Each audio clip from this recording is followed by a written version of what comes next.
हमारा आज का यह वीडियो उत्तराखंड बोर्ड के कक्षा 9 के विद्यार्थियों के लिए है जो इस वर्ष कक्षा 9 की परीक्षा दे रहे हैं।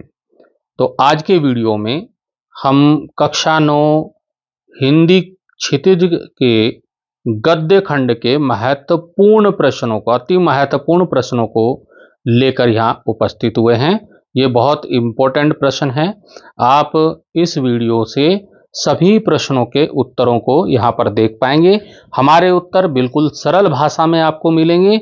आप इनको अच्छे से वीडियो देख के ही आपको ये याद भी हो सकते हैं और आपकी परीक्षा में आपके बहुत मदद करने वाले हैं, अच्छे अंक लाने में सहायता करने वाले हैं। वीडियो अच्छा लगे तो चैनल को सब्सक्राइब कीजिएगा और अपने दोस्तों में भी वीडियो को शेयर कीजिएगा ताकि वो भी इसका लाभ उठा सकें। तो आइए प्रश्न उत्तर देखते हैं। गद्य खंड में हमारा जो पहला पार्ट है वो है एक कहानी, दो बैलों की कथा, जो कि प्रेमचंद जी की कहानी है। इसमें कुछ महत्वपूर्ण प्रश्न हैं, जैसे कि कांजी होश में कैद पशुओं की हाजिरी क्यों ली जाती होगी, छोटी बच्ची को बैलों के प्रति प्रेम क्यों उमड़ाया, दो बैलों की कथा कहानी में बैलों के माध्यम से कौन कौन से नीति विषयक मूल्य उभर कर सामने आए हैं और किन घटनाओं से पता चलता है कि हीरा और मोती में गहरी दोस्ती थी। तो पहला प्रश्न है कि कांजी होश में कैद पशुओं की हाजिरी क्यों ली जाती होगी। तो कांजी होश जो है, ये उत्तर देखिए आप। कांजी होश क्या है? कांजी होश एक प्रकार का पशु कारागार होता है, मतलब पशुओं की जेल होती थी। अब नहीं होती, लेकिन पुराने समय में होती थी। कांजी होश पशुओं की जेल होती थी, जहां पर लावारिस और आवारा पशुओं को कैद करके रखा जाता था। वहां वहां पशुओं की हाजिरी इसलिए ली जाती होगी ताकि उनकी गिनती रखी जा सके और इससे यह पता चलता है कि कितने पशु कांजी होश में हैं और कितने गायब हैं। यह कांजी होश के प्रबंधन और सुरक्षा के लिए आवश्यक है। और दूसरा कारण ये भी होता था, जब कांजी होश में जो बंद पशु थे, उन पशुओं को लेने के लिए कोई भी मालिक उनका नहीं आता था, तो कांजी होश के मालिक क्या करते थे, उन पशुओं की नीलामी कर देते थे, अर्थात उनको बेच देते थे। और उससे क्या होता था, उनको आय होती थी, इनकम होती थी। तो वो पशुओं की हाजिरी इसलिए भी लेते रहे होंगे कि पशु पूरे वहां पर रहेंगे, उनकी नीलामी से उनको आय होगी, आर्थिक मदद मिलेगी उनको, इसलिए भी वो हाजिरी लेते रहे होंगे। इस पाठ का एक बहुत ही महत्वपूर्ण प्रश्न आपके सामने है कि छोटी बच्ची को बैलों के प्रति प्रेम क्यों उमड़ आया। तो ये जो छोटी बच्ची थी, इस छोटी बच्ची की मां मर चुकी थी, जिसके कारण वह बहुत दुखी रहती थी और हीरा और मोती की दुर्दशा देखकर उसे अपनी मां की याद आ गई। तो उस छोटी बच्ची को लगा जैसे कि मैं अनाथ हूं, ऐसे ही ये बैल भी अनाथ हैं, इनका मालिक भी नहीं है कोई। तो उसे उन बैलों से सहानुभूति हुई और उनके प्रति प्रेम उमड़ आया। वह उनकी मदद करना चाहती थी। अब इसमें प्रश्न आता है कि दो बैलों की कथा कहानी में बैलों के माध्यम से कौन कौन से नीति विषयक मूल्य उभर कर सामने आए हैं।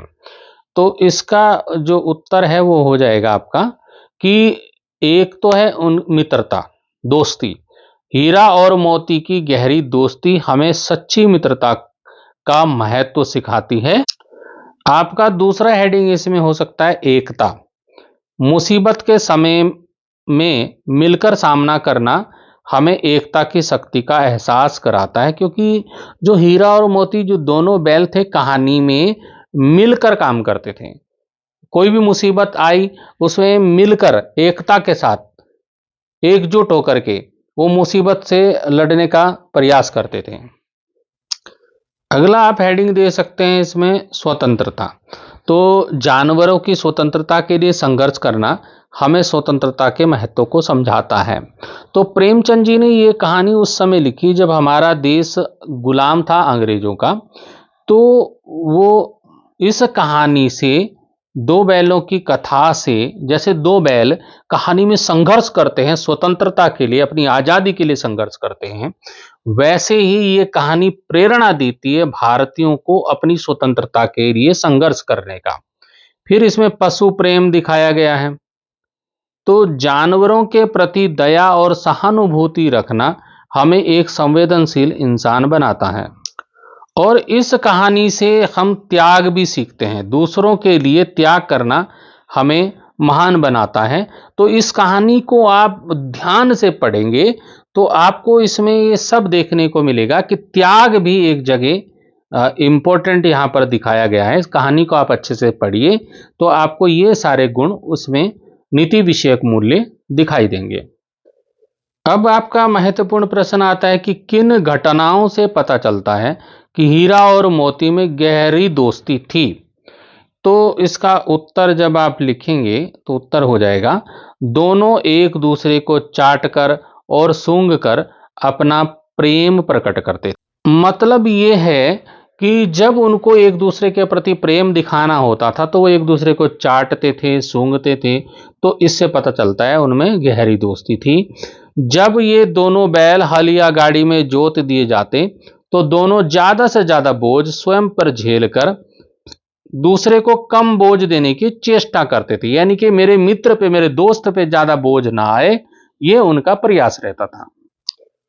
अगला पॉइंट हमारा हो जाएगा कि नाद में खली भूसा पड़ जाने के बाद, नाद वो जिसमें पशुओं के लिए खली भूसा डाला जाता है, उस पात्र को, उस मतलब जैसे आपकी बर्तन में आप खाना रख के खाते हैं, थाली में रख के खाते हैं, ऐसे ही पशुओं के लिए नाद होता है जिसमें खली भूसा डालते हैं और पशु उसमें से मुंह डाल के उससे खाते हैं। तो नाद में खली भूसा पड़ जाने के बाद दोनों साथ ही नाद में मुंह डालते थे, खाने मतलब प्रारंभ करते थे दोनों साथ में ही, और साथ ही बैठते थे, और एक के मुंह हटा लेने पर दूसरा भी हटा लेता था। इससे पता चलता है कि उनमें गहरी दोस्ती थी। और जब कुछ लोगों ने खेत से पकड़कर ले जाने के लिए दोनों बैलों को घेर लिया, तब हीरा वहां से बचकर निकल गया था, परंतु मोती के पकड़े जाने पर वह भी बंधक बनने के लिए स्वयं लौटकर आ गया। आजकल ऐसा मनुष्यों में भी नहीं देखा जाता कि एक दोस्त अगर फंस गया तो उसे बचाने के लिए दूसरा भी आ जाए और कहे कि मुझे भी बांध लो। तो ऐसा नहीं देखा जाता, लेकिन इन पशुओं में इस कहानी में दिखाया गया है कि हीरा बच सकता था, लेकिन मोती के पकड़े जाने के पर वह खुद भी आ गया, स्वयं आ गया कि मुझे भी बंधक बना लो। हमारी पुस्तक के गद्य खंड का अगला पाठ है लहासा की ओर। ये राहुल सांकृत्यायन जी ने लिखा है, जो गोमक्कड़ शास्त्र के लेखक रहे हैं। तो इन्होंने ये एक यात्रा वृतांत लिखा है। इसके महत्वपूर्ण प्रश्न आपके सामने दिखाई दे रहे हैं, 1 2 3 4 5 6। इनको आप स्क्रीनशॉट भी ले सकते हैं। इनके उत्तर मैं आपको बताने जा रहा हूं, आइए देखते हैं। इसमें हमारा पहला प्रश्न है कि थोंगला के पहले के आखिरी गांव में पहुंचने पर भिकमंगे के वेश में होने के बावजूद लेखक को ठहरने के लिए उचित स्थान मिला, जबकि दूसरी यात्रा के समय भद्र वेश में भी उन्हें उचित स्थान नहीं दिला सका। क्यों, क्या कारण है? कि जब वो वहां थोंगला के पहले के आखिरी गांव में पहुंचे तो पहली बार जब वो गए तो भिकमंगे के वेश में होने के बावजूद उनको ठहरने के लिए, रुकने के लिए अच्छी जगह मिल गई, जबकि दूसरी यात्रा के समय वो अच्छे कपड़ों में थे, भिकमंगे के वेश में नहीं थे, उसके बाद भी उनको उचित स्थान रहने के लिए नहीं मिला। इसका क्या कारण था? तो इसका उत्तर इस प्रकार से हो जाएगा कि पहली यात्रा के दौरान लेखक के साथ उनके मित्र सुमति थे। उनके मित्र कौन थे? सुमति, जिनकी जान पहचान वहां के लोगों से थी। सुमति की जान पहचान के कारण उन्हें भिकमंगे के वेश में होने पर भी ठहरने के लिए अच्छी जगह मिल गई। तो पहली बार के यात्रा के समय सुमति के कारण, सुमति जो उनका फ्रेंड था, उनका दोस्त था, उसके कारण उनको वहां पर अच्छी जगह रहने के लिए मिल गई जान पहचान के कारण। अब बात करते हैं दूसरी यात्रा के दौरान। दूसरी यात्रा के दौरान लेखक अकेले थे और उनके साथ कोई जान पहचान वाला नहीं था, इसलिए भद्र वेश में मतलब अच्छे कपड़ों में होने के बावजूद, अच्छे वेश में होने के बावजूद उन्हें उचित स्थान नहीं मिला, क्योंकि तिब्बत के लोग जान पहचान वालों को प्राथमिकता देते हैं। दूसरा महत्वपूर्ण प्रश्न आता है इस पाठ से कि उस समय के तिब्बत में हथियार का कानून ना रहने के कारण यात्रियों को किस प्रकार का भय बना रहता था। तो उस समय के तिब्बत में हथियार का कानून नहीं था। क्या नहीं था? हथियार का कानून नहीं था। अब जब हथियार का कानून ही नहीं था, इसलिए लोग बंदूक और पिस्तौल लेकर घूमते थे। डाकुओं और किसी का भय नहीं था, डाकुओं को किसी का डर नहीं था, क्योंकि वो बंदूक और पिस्तौल लेके घूमते ही थे। वे यात्रियों को लूट लेते थे और जान से भी मार देते थे, इसलिए यात्रियों को हमेशा अपनी जान का खतरा बना रहता था। एक अति महत्वपूर्ण प्रश्न, बहुत ज्यादा इंपॉर्टेंट क्वेश्चन है ये, कि लेखक लंकोर के मार्ग में अपने साथियों से किस कारण से पिछड़ गया। तो इसका कारण क्या था? लेखक का घोड़ा धीरे धीरे चल रहा था, इसलिए वे अपने साथियों से पिछड़ गए और फिर उसके बाद वे रास्ता भटक गए और गलत रास्ते पर चले गए। इस कारण उन्हें देर हो गई और वो अपने साथियों से पिछड़ गए। एक और महत्वपूर्ण प्रश्न आता है कि लेखक ने शेखर विहार में सुमति को उनके यजमानों के पास जाने से रोका, परंतु दूसरी बार रोकने का प्रयास क्यों नहीं किया। पहली बार तो सुमति को उनके यजमानों के पास जाने से रोका, लेकिन दूसरी बार रोकने का प्रयास क्यों नहीं किया। तो लेखक ने शेखर विहार में सुमति को यजमानों के पास जाने से रोका था, क्योंकि अगर वह जाता तो उसे बहुत वक्त लग जाता और इससे लेखक को 1 सप्ताह तक उसकी प्रतीक्षा करनी पड़ती, इंतजार करना पड़ता। परंतु दूसरी बार लेखक ने उसे रोकने का प्रयास इसलिए नहीं किया क्योंकि वे अकेले रहकर मंदिर में रखी हुई हस्तलिखित पोथियों का अध्ययन करना चाहते थे। अब प्रश्न आता है कि अपनी यात्रा के दौरान लेखक को किन कठिनाइयों का सामना करना पड़ा, क्या क्या कठिनाइयां उन्होंने झेली। तो लेखक को अपनी यात्रा के दौरान कई कठिनाइयों का सामना करना पड़ा, जैसे उन्हें दुर्गम पहाड़ी रास्तों पर चलना पड़ा, जैसे उन्हें डाकुओं का भय बना रहता था, जैसे उन्हें रहने के लिए उचित स्थान नहीं मिला था और उन्हें खाने पीने की भी समस्या हो रही थी। एक और प्रश्न मैंने इसमें जोड़ दिया है कि ये कभी कभी पूछा गया है, इसलिए मैंने इस बार इसको जोड़ दिया है। नमसे कौन था, उसकी चारित्रिक विशेषताएं बताइए। नमसे कौन था? तो नमसे शेखर विहार की खेती के मुखिया भिक्षु थे। वे बड़े ही भद्र पुरुष थे। उनकी चारित्रिक विशेषताएं इस प्रकार हैं। एक तो वे दयालु और मिलनसार थे, दूसरे वे मेहमानों का आदर सत्कार करते थे और तीसरे वे सबकी मदद करते थे। अब हमारा गद्य खंड में तीसरा पाठ आ जाता है, उपभोक्तावाद की संस्कृति। ये श्यामाचरण दुबे जी द्वारा लिखित पाठ है। इसमें 4-5 प्रश्न जो हैं वो इंपॉर्टेंट 4 प्रश्न आपके सामने हैं कि लेखक के अनुसार जीवन में सुख से क्या अभिप्राय है, गांधी जी ने उपभोक्ता संस्कृति को हमारे समाज के लिए चुनौती क्यों कहा है, और आज की उपभोक्तावादी संस्कृति हमारे दैनिक जीवन को किस प्रकार से प्रभावित कर रही है, और आपके अनुसार वस्तुओं को खरीदने का आधार वस्तु की गुणवत्ता होनी चाहिए या उसका विज्ञापन। तर्क देकर स्पष्ट कीजिए। आइए प्रश्नों के उत्तर देखते हैं। तो पहले प्रश्न पे आ गए हम, लेखक के अनुसार जीवन में सुख से क्या अभिप्राय है।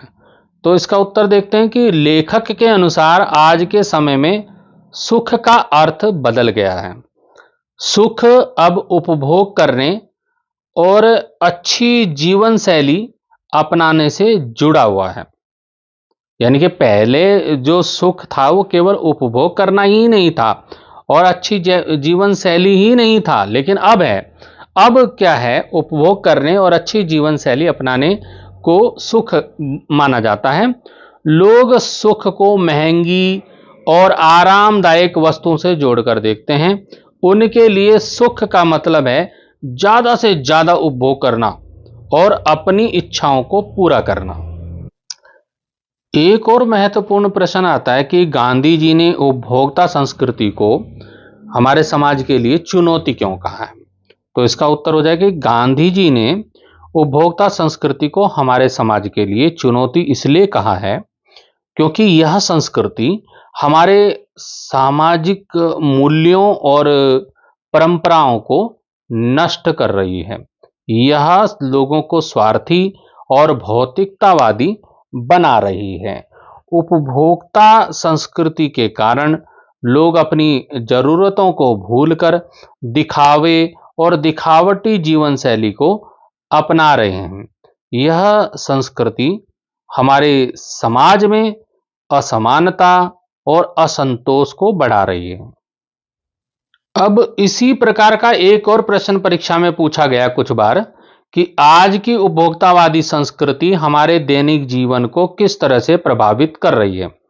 तो आज की उपभोक्तावादी संस्कृति हमारे दैनिक जीवन को कई तरह से प्रभावित कर रही है। तो पहले नंबर पे आता है कि जीवन शैली में बदलाव। तो लोग अपनी जरूरतों को भूलकर दिखावे और दिखावटी जीवन शैली को अपना रहे हैं। दूसरा हम हेडिंग लिख सकते हैं इसमें, सामाजिक मूल्यों का ह्रास हो रहा है। यह संस्कृति हमारे सामाजिक मूल्यों और परंपराओं को नष्ट कर रही है। हम इसमें तीसरा हेडिंग लिख सकते हैं कि असमानता और असंतोष बढ़ रहा है। उपभोक्ता संस्कृति के कारण समाज में असमानता और असंतोष बढ़ रहा है। अगला हम हेडिंग लिख सकते हैं इसमें, क्या हेडिंग लिख सकते हैं, पर्यावरण पे प्रभाव। तो पर्यावरण पर क्या प्रभाव हो रहा है, अधिक उपभोग से प्राकृतिक संसाधनों का दोहन हो रहा है जिससे पर्यावरण को नुकसान हो रहा है। एक और महत्वपूर्ण प्रश्न आपके सामने है कि आपके अनुसार वस्तुओं को खरीदने का आधार वस्तु की गुणवत्ता होनी चाहिए या उसका विज्ञापन होना चाहिए। तर्क देकर स्पष्ट कीजिए। तो सब पहली बात तो वस्तुओं की गुणवत्ता होनी चाहिए मेरे अनुसार, क्योंकि क्वालिटी बढ़िया होनी चाहिए ना। अब ऐसे बिना क्वालिटी का सामान हम यूज करेंगे तो वो नुकसान करेगा। तो क्या है कि मेरे अनुसार वस्तुओं को खरीदने का आधार वस्तु की गुणवत्ता होनी चाहिए, ना कि उसका विज्ञापन। इसके पीछे निम्नलिखित तर्क हम दे सकते हैं, कुछ कारण उसके बता सकते हैं। नंबर 1 पे आप लिख सकते हैं गुणवत्ता का महत्व। गुणवत्ता वस्तु की उपयोगिता और टिकाऊपन को दर्शाती है। अच्छी गुणवत्ता वाली वस्तु लंबे समय तक चलती है और उपभोक्ता को संतुष्टि देती है। और विज्ञापन का क्या उद्देश्य होता है, हम लिख सकते हैं विज्ञापन का उद्देश्य। विज्ञापन का मुख्य उद्देश्य वस्तु को आकर्षक बनाकर बेचना होता है। विज्ञापन हमेशा वस्तु की वास्तविक गुणवत्ता को नहीं दर्शाता है। तो अब इसमें जरूरत किसकी है, जरूरत है उपभोक्ता के समझदारी की। तो उपभोक्ता की समझदारी हेडिंग आप डाल देंगे। एक समझदार उपभोक्ता को विज्ञापन के बहकावे में न आकर वस्तु की गुणवत्ता और अपनी जरूरतों के आधार पर खरीदारी करनी चाहिए। इसलिए मेरी राय में वस्तुओं को खरीदते समय विज्ञापन के बजाय उसकी गुणवत्ता पर ध्यान देना चाहिए। गद्य खंड से एक और महत्वपूर्ण पाठ है सांवले सपनों की याद, जो कि जाबिर हुसैन जी ने लिखा है। इसमें 4 प्रश्न मैं महत्वपूर्ण आपको बता रहा हूं कि सालिम अली ने पूर्व प्रधानमंत्री के सामने पर्यावरण से संबंधित किन संभावित खतरों का चित्र खींचा होगा कि जिससे उनकी आंखें नम हो गई थी। दूसरा कि वृंदावन में कृष्ण की मुरली का जादू हमेशा क्यों बना रहता है। फिर किस घटना ने सालिम अली के जीवन की दिशा को बदल दिया और उन्हें पक्षी प्रेमी बना दिया। फिर लॉरेंस की पत्नी फ्रीडा ने ऐसा क्यों कहा होगा कि मेरी छत पर बैठने वाली गौरैया लॉरेंस के बारे में ढेर सारी बातें जानती है। तो हमारा इसमें पहला प्रश्न है कि सालिम अली ने पूर्व प्रधानमंत्री के सामने पर्यावरण से संबंधित किन संभावित खतरों का चित्र खींचा होगा कि जिससे उनकी आंखें नम हो गई थी। तो सालिम अली ने पूर्व प्रधानमंत्री चौधरी चरण सिंह के सामने रेगिस्तानी हवाओं के खतरों की ओर इशारा किया होगा। उन्होंने बताया होगा कि यदि समय रहते पर्यावरण के लिए नहीं सोचा तो इसके दुष्परिणाम सामने आएंगे। सालिम अली जानते थे कि यदि केरल की साइलेंट वैली को रेगिस्तानी हवाओं से नहीं बचाया गया तो यह नष्ट हो जाएगी। उन्होंने इस बात को प्रधानमंत्री के सामने रखा जिससे उनकी आंखें नम हो गई। अब प्रश्न आता है कि वृंदावन में कृष्ण की मुरली का जादू हमेशा क्यों बना रहता है। तो इसका उत्तर हो जाएगा कि वृंदावन में कृष्ण की मुरली का जादू हमेशा इसलिए बना रहता है क्योंकि कृष्ण की मुरली की मधुर ध्वनि आज भी वृंदावन में सुनाई देती है। भले ही आज कृष्ण नहीं है लेकिन उनकी मुरली की ध्वनि आज भी लोगों को उनकी याद दिलाती है। एक अति महत्वपूर्ण प्रश्न है आपके सामने है कि किस घटना ने सालिम अली के जीवन की दिशा को बदल दिया और उन्हें पक्षी प्रेमी बना दिया। तो इसका उत्तर आप यहां से लिख लेंगे कि एक बार सालिम अली के एयरगन से एक गौरैया घायल होकर गिर गई। इस घटना ने सालिम अली के जीवन की दिशा बदल दी। तो क्या जीवन की दिशा बदल दी? वे इस घटना से इतने दुखी हुए कि उन्होंने पक्षियों की देखभाल करने और उनके बारे में जानने का फैसला किया। इसके बाद उन्होंने अपना पूरा जीवन पक्षियों के अध्ययन और संरक्षण में लगा दिया और उन्हें पक्षी प्रेमी बना दिया। एक और प्रश्न इसमें से आता है कि लॉरेंस की पत्नी फ्रीडा ने ऐसा क्यों कहा होगा कि मेरी छत पर बैठने वाली गौरैया लॉरेंस के बारे में ढेर सारी बातें जानती है, मतलब बहुत ज्यादा बातें जानती है। तो इसका उत्तर आप लिख सकते हैं कि लॉरेंस की पत्नी फ्रीडा ने ऐसा इसलिए कहा होगा क्योंकि लॉरेंस एक प्रकृति प्रेमी थे। वे अपना अधिकतर समय पक्षियों के साथ बिताते थे और वे पक्षियों के बारे में बहुत कुछ जानते थे और उनकी भाषा को भी समझते थे। फ्रीडा जानती थी कि गौरैया लॉरेंस के साथ बहुत समय बिताती थी और उनके बारे में बहुत कुछ जानती थी। अब कक्षा 9 गद्य खंड का अंतिम पाठ आता है मेरे बचपन के दिन। ये महादेवी वर्मा जी द्वारा लिखित पाठ है। तो इसमें प्रश्न आते हैं कि मेरे बचपन के दिन पाठ के आधार पर बताइए कि उस समय लड़कियों की क्या दशा कैसी थी। और फिर आता है प्रश्न कि लड़कियों के जन्म के संबंध में आज कैसी परिस्थितियां हैं। फिर प्रश्न आता है कि लेखिका महादेवी वर्मा उर्दू फारसी क्यों नहीं सीख पाई। फिर प्रश्न आता है कि जेबुन कौन थी। हम मराठी हों तो मराठी बोलेंगे। उसके इस कथन में उसके व्यक्तित्व की कौन सी विशेषता प्रकट होती है। तो पहला प्रश्न हमारे सामने है कि मेरे बचपन के दिन पाठ के आधार पर बताइए कि उस समय लड़कियों की दशा कैसी थी। तो उस समय लड़कियों की दशा कैसी थी इसको हम एक उत्तर से समझ सकते हैं कि उस समय लड़कियों को बोझ समझा जाता था। क्या समझा जाता था? बोझ। ये मेन है कि उस समय लड़कियों को बोझ समझा जाता था। उनके जन्म को परिवार के लिए अशुभ माना जाता था। लड़की के जन्म को शुभ नहीं माना जाता था। समाज में लड़कियों के प्रति नकारात्मक दृष्टिकोण था, निगेटिव थॉट थे। ठीक है ना। लड़कियों की शिक्षा पर विशेष ध्यान नहीं दिया जाता था।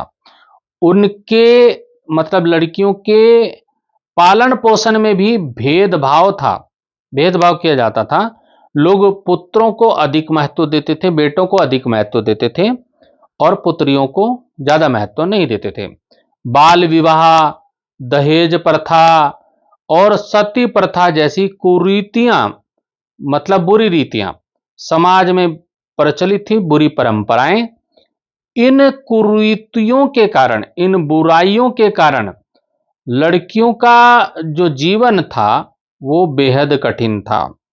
महादेवी वर्मा के बचपन के अनुभवों से पता चलता है कि उस समय लड़कियों को अनेक सामाजिक प्रतिबंधों का सामना करना पड़ता था।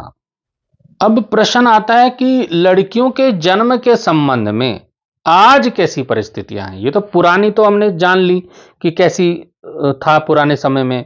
आज क्या है, आज के समय में क्या है, तो इसका उत्तर आप देख देंगे कि आज लड़कियों के जन्म के संबंध में परिस्थितियां बहुत बदल गई हैं। अब लड़कियों को लड़कों के समान समझा जाता है। उन्हें शिक्षा, स्वास्थ्य और अन्य सभी क्षेत्रों में समान अवसर मिलते हैं और सरकार ने लड़कियों के कल्याण के लिए कई योजनाएं शुरू की हैं, जैसे बेटी बचाओ बेटी पढ़ाओ। इन योजनाओं के कारण लड़कियों की शिक्षा और स्वास्थ्य में सुधार हुआ है। आज लड़कियां हर क्षेत्र में लड़कों के बराबर हैं। वे डॉक्टर, इंजीनियर, वकील, वैज्ञानिक और अन्य सभी क्षेत्रों में काम कर रही हैं। वे देश और समाज के विकास में महत्वपूर्ण योगदान दे रही हैं। एक और अति महत्वपूर्ण प्रश्न आपके सामने है। लेखिका महादेवी वर्मा उर्दू फारसी क्यों नहीं सीख पाई? तो महादेवी वर्मा की उर्दू और फारसी में कोई रुचि नहीं थी। उन्हें हिंदी और संस्कृत भाषाएं पसंद थी। उन्हें लगता था कि उर्दू और फारसी भाषाएं उनके लिए बहुत कठिन भाषाएं हैं। तो महादेवी वर्मा जी के जो बाबा थे, मतलब उनके दादा थे, वे उर्दू और फारसी सिखाना चाहते थे। वे चाहते थे कि बाबा चाहते थे कि महादेवी उर्दू और फारसी सीखें। तो उन्होंने एक मौलवी साहब को उन्हें पढ़ाने के लिए घर पे बुला दिया। लेकिन महादेवी वर्मा मौलवी साहब को देखकर डर जाती थी और चारपाई के नीचे जाकर के छिप जाती थी। अब इसलिए मौलवी साहब ने पढ़ाना छोड़ दिया और महादेवी वर्मा उर्दू फारसी नहीं सीख पाई। अब इसमें हमारा अंतिम प्रश्न है, जेबुन कौन थी? हम मराठी हूं तो मराठी बोलेंगे। उसके इस कथन में उसके व्यक्तित्व की कौन सी विशेषता प्रकट होती है? तो जेबुन महादेवी वर्मा की सहपाठी थी, मतलब साथ में पढ़ने वाली लड़की सहपाठी थी। वह मराठी थी। वह एक दृढ़ निश्चयी और स्वाभिमानी लड़की थी। एक बार जब कुछ लड़कियां जेबुन का मजाक उड़ा रही थी, तो उसने कहा, जब उसकी भाषा का मजाक उड़ा रही थी, तो उसने कहा कि हम मराठी हूं, मतलब मैं मराठी हूं, तो मराठी बोलेंगे तो हम मराठी बोलेंगे। उसके इस कथन में उसके व्यक्तित्व की दृढ़ता और अपनी भाषा के प्रति प्रेम की विशेषता प्रकट होती है। वह अपनी भाषा और संस्कृति का सम्मान करती थी। कहने का यह मतलब है कि जेबुन एक अच्छी छात्रा और एक अच्छी दोस्त भी थी। वह हमेशा दूसरों की मदद करती थी, हेल्प करती थी। तो बच्चों, इस वीडियो में हमने कक्षा 9 हिंदी क्षितिज गद्य खंड के अति महत्वपूर्ण प्रश्नों को देखा। आप परीक्षा में जाने से पहले इस वीडियो को 2-3 बार देख लें, तो आपको ये प्रश्नों के उत्तर आसानी से याद हो जाएंगे। और इन प्रश्नों के वीडियो जो है अपने दोस्तों को भी शेयर कीजिएगा। काव्य खंड के अलग से मैंने वीडियो बनाया है, उसको भी देखिए। और गद्य खंड का ये वीडियो है, और कृतिका के लिए अलग वीडियो बनाया है, और संस्कृत विनोदिनी के लिए अलग वीडियो बनाया है। सारे वीडियो देख लीजिए। आपकी परीक्षा के लिए आप पूर्ण रूप से तैयार हो जाएंगे। अभी मेरी शुभकामनाएं हैं आपकी परीक्षा के लिए। मेरी ओर से हार्दिक शुभकामनाएं। Good luck for exam. Thank you.